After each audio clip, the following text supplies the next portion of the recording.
நண்பர்கள் அனைவருக்கும் வணக்கம். இன்னைக்கு நம்ம இந்த வீடியோல தமிழகத்தில் குடும்ப அட்டைதாரர்களுக்கு மிக முக்கிய புதிய அறிவிப்பு ஒன்று வெளியாகி இருக்கு. ஸோ அதை பத்தி தான் இப்போ நம்ம பார்க்க போறோம். தமிழகத்தில் ரேஷன் கடைகள் மூலமாக ஏழை எளிய மக்களுக்கு இலவசமாகவும் மலிவு விலையிலும் உணவுப் பொருட்கள் வழங்கப்பட்டு வருகின்றன. இதனால் ஏராளமான மக்கள் பயனடைந்து வருகிறார்கள். அதே சமயம் மக்களின் வசதிக்காக ரேஷன் கடைகளில் பல திட்டங்களும் செயல்படுத்தப்பட்டு வருகின்றன.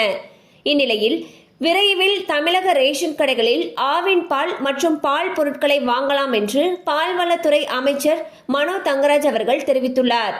இது குறித்து அவர் பேசிய பொழுது, நியாய விலை கடைகளில் ஆவின் பால் பொருட்களை விற்பனை செய்வதற்கான நடவடிக்கைகள் தீவிரமாக நடைபெற்று வருகின்றன என்றும், சிறிய அளவிலான பாக்கெட்டுகளில் ஆவின் நெய் விற்பனை செய்யப்பட உள்ளது என்றும் தெரிவித்தார். இதன் மூலம் பொதுமக்கள் மிகவும் குறைந்த விலையில் ஆவின் பால் பொருட்களை வாங்கும் வாய்ப்பு கிடைக்கும் என்றும் தெரிவித்துள்ளார்.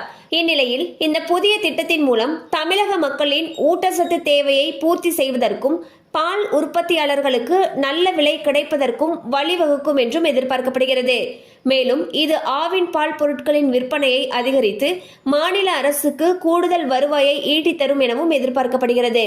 ஸோ பார்த்தீங்கன்னா ரேஷன் கடைகளில் இனி ஆவின் பால் மற்றும் பால் சார்ந்த பொருட்கள் விரைவில் விற்பனைக்கு வரும் அப்படின்னு சொல்லிட்டு பால்வளத்துறை அமைச்சர் அவர்கள் தெரிவிச்சிருக்காரு. அண்ட் நெய் டப்பாலாம் பார்த்தீங்கன்னா ரொம்பவே சிறிய அளவில் கொடுக்க போகிறதா சொல்லியிருக்காங்க.